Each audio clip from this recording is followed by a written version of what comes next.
आहूजा विजय को डस लेता है। उधर महक नेवलों से घिरी हुई थी। अब आगे विजय की वालदा सांप को काटते हुए देख लेती है, जिससे उसकी चीख निकल जाती है और उसे वो सब याद आता है जब विजय को झाड़ी वाले सांप ने काटा था और महक ने उसे बचा लिया था। विभा बहुत तेज चिल्लाती है, बेटा! क्या हुआ आंटी जी?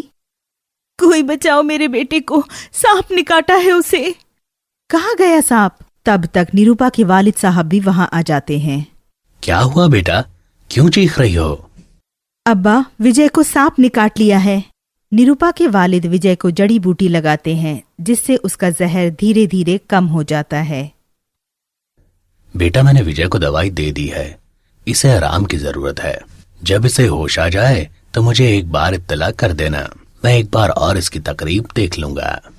ठीक है अब्बा। इस हादसे से विभा की याददाश्त वापस आ जाती है। विजय को होश आ जाता है। वो उठने की कोशिश करता है, तभी विभा को देखकर बोलता है, क्या हुआ आंटी जी, ऐसे क्यों रो रही हैं आप?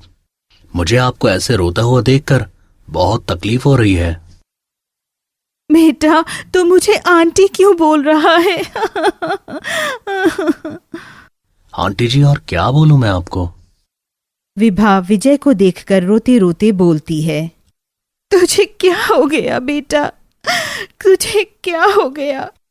निरूपा विभा को कमरे से बाहर ले आती है और फिर उन्हें बताती है, आंटी जी, विजय किसी चीज से टकरा गया है, जिससे उसकी याददाश्त चली गई है, लेकिन मुझे लगता है इसकी याद भी आप ही की तरह वापस आ सकती है। निरूपा विजय को दवाई देकर आराम करने को बोलती है और विजय लेट जाता है। विभा को अपने खाविंद की याद आती है। मेरे शौहर कहाँ हैं? आप ही मिली मुझे तो, वहां कोई और नहीं था। ये क्या बोल रही हो तुम? मुझे उन्हें ढूंढने जाना ही होगा।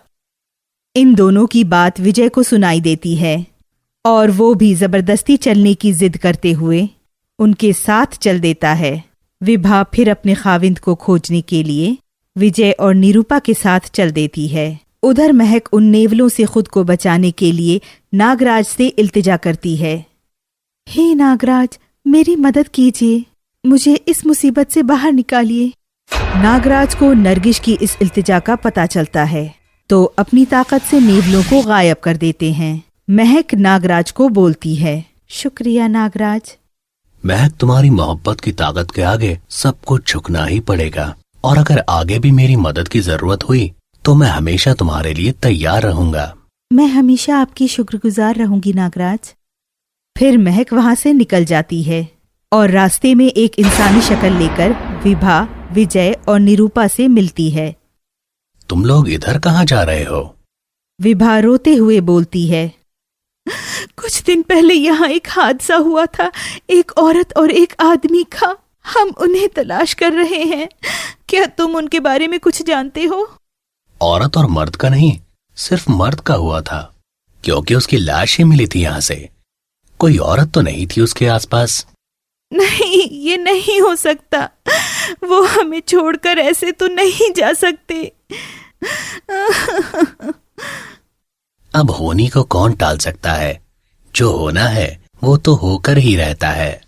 विभा ये सुनकर वहीं बेहोश हो जाती है। निरूपा भागकर एक पत्ते में पानी लेती है और विभा के ऊपर छिड़क देती है। फिर निरूपा विभा को होश में लाती है और विभा को संभालते हुए बोलती है, आंटी जी, ये सुनकर मुझे भी बहुत अफसोस हुआ, लेकिन खुदा के आगे किसकी चलती है? चलिए अब घर वापस चलते हैं। नहीं, मैं कितनी अभागन हूँ, आखिरी बार अपने शौहर को देख भी नहीं पाई। ये तो सब खुदा की मर्जी थी आंटी जी, अब आपको विजय के लिए जीना ही होगा। विभा रोते रोते बोलती है, निरूपा, हमारे लिए इतना सब करने के लिए शुक्रिया बेटा, लेकिन अब मुझे अपने बेटे को घर लेकर जाना है।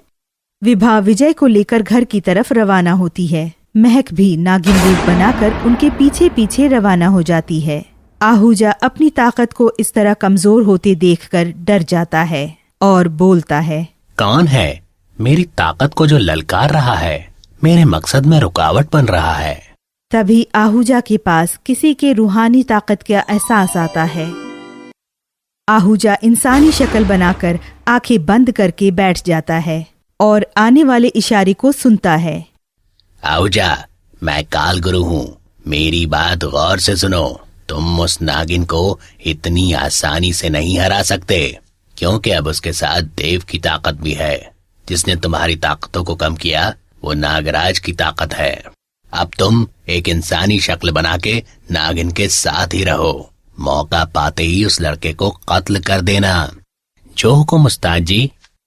आहूजा एक पंडित की शक्ल बनाकर विभा के घर चला जाता है। अलग निरंजन, मुझे भिक्षा दो। रेखा खैरात देने के लिए आती है, लेकिन जैसे ही उसके करीब पहुंचती है तो आहूजा बोल पड़ता है। रुको। क्या हुआ पंडित जी? नागिन का साया है इस घर पर, तुम पर भी। लेकिन मैंने तो आज तक कोई नागिन देखी ही नहीं है यहाँ। तुम्हारी बेटी ने जहर वाला खाना खाया, फिर भी उसे कुछ नहीं हुआ, सिर्फ उस नागिन की वजह से। वो अभी तुम्हारा कोई नुकसान नहीं कर रही, पर बहुत जल्द ही तुम सबको कत्ल कर देगी वो। रेखा जहर वाली बात सुनकर खौफजदा होती है और बोलती है, पंडित जी तुम्हें कैसे पता ये सब? मुझे हर बात का इल्म है लड़की, और तुम्हारी ख्वाहिश के बारे में भी। लेकिन महाराज तुम ये बात किसी को मत बताना। मैं नहीं बताऊंगा। देखो, तुमको ये जायदाद चाहिए और मुझे वो नागिन। मैं हम दोनों का काम कर दूंगा, लेकिन उसके लिए तुम्हें कोई कीमत चुकानी पड़ेगी। कैसी कीमत? खौफजदा मत हो, मैं कोई धन दौलत नहीं मांग रहा हूँ। तो क्या चाहिए आपको? मुझे उसके लिए यहाँ पर रहना होगा, तुम्हारे घर पर ही। ठीक है, तुम कल आ जाना। मैं सबसे कह दूंगी कि तुम हमारे दूर के रिश्तेदार हो। तब तक विभा और विजय वहां आ जाते हैं और महक भी अपने कमरे से निकलकर आ रही होती है। लेकिन जैसे ही आहूजा को वहां देखती है तो वो उसे पहचान लेती है और रुक जाती है। रेखा विभा को बोलती है, बाजी ये मेरे चाचा का लड़का श्रीकांत है। कुछ काम से यहाँ आया था तो मैंने कहा कि हमारे यहाँ ही रुक जाए। ठीक है रेखा, इनके रहने का इंतजाम करो। बाजी वो तो मैंने रात को ही कर दिया था जब मुझे पता चला कि ये आएंगी। महक को दूर खड़ा देख श्रीकांत बोलता है, ये लड़की कौन है और इतनी दूर क्यों खड़ी है? ये हमारे खानदान की ऐसी मेहमान है जो यहीं बस गई। नहीं नहीं, रेखा तो बस मजाक करती है। ये महक है, हमारी मेहमान थी पहले, पर अब खानदान के फर्द जैसी ही है। विभा महक को देखकर बोलती है, बेटा महक यहाँ आओ और श्रीकांत को नमस्ते करो। महक भी हिचकिचाते आ जाती है और घूर कर देखते हुए श्रीकांत को बोलती है, नमस्ते भैया। श्रीकांत भी मुस्कुराते हुए बोलता है, नमस्ते महक। जब कोई श्रीकांत के आसपास नहीं होता तो महक उसके पास जाती है और बोलती है, यहाँ आने का क्या मकसद है अब तुम्हारा? क्यों आए हो यहाँ? अगर मेरे खानदान या मेरे विजय को कुछ भी हुआ तो मैं तुम्हें जिंदा नहीं छोड़ूंगी। श्रीकांत हंसते हुए बोलता है, तू मेरा कुछ नहीं बिगाड़ सकती नागिन। तू और तेरे जैसे रेंगने वाले ये और सांप हम जैसे ताकतवर नेवले के आगे कुछ नहीं है। शायद तू भूल गई है, तू मुझसे कमतर है। ताकत कम है तो क्या, मैं सच्ची हूँ और मेरी मोहब्बत सच्ची है। तो अगर इस बार मेरे विजय को तू कुछ भी करेगा तो मरेगा तू। इतना बोलकर नागिन चली जाती है और नागराज की इबादत करती है। कुछ वक्त बाद नागराज हाजिर होते हैं और बोलते हैं, मैं सब जानता हूँ नरगिस कि तुमने मुझे क्यों बुलाया है। नेवले की ताकत तुमसे ज्यादा है, पर अगर तुम मेरी तंजीब विजय के कमरे में कर दो तो ना तो नेवला विजय को नुकसान पहुंचा सकता है और ना ही उसके करीब आ सकता है। ठीक है नागराज, मैं आपकी मूर्ति नस्ब कर दूंगी। अगले दिन महक नागराज की मूर्ति की नस्ब के लिए विभा को बोलती है, आंटी जी आज तक नागदेव ने विजय की हिफाजत की है। मैंने सुना था कि अगर नागराज की मूर्ति की इस्तेवार किसी के कमरे में हो जाए तो उस इंसान का कोई कुछ नहीं कर सकता।